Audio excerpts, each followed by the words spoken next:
Баршаңызға сәлем. Бүгін сіздерге прямой юбканың лекаласын қалай сызсам, соны көрсететін боламын. Бізге юбка пішу үшін 3 өлшем қажет. Міне бел айналымы, бөксе айналымы және де юбканың ұзындығы қажет болады. Мен жазып алдым барлығын өлшемдерімді. Енді мына жақтан юбканың ұзындығын сызатын боламыз.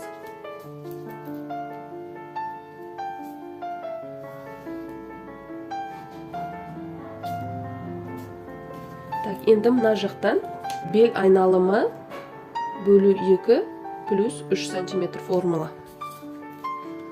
Сонда мен 23 сантиметр белгілейтін боламын мына жақтан. Енді мына жақтан төменге қарай 18 сантиметр түсеміз. Бұл бізде стандарт өлшем.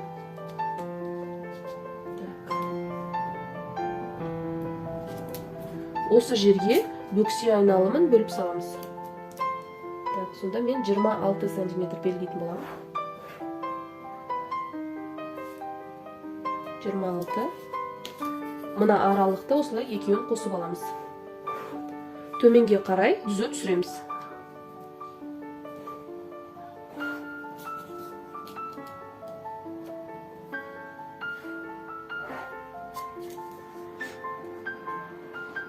Енді мына жақтан оңға қарай 10 сантиметр белгілейміз.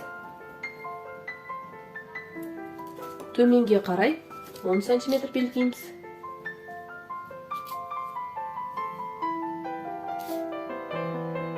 Енді екі жаққа 1,5 сантиметр белгілейміз. Бұл бізде вытычка болады.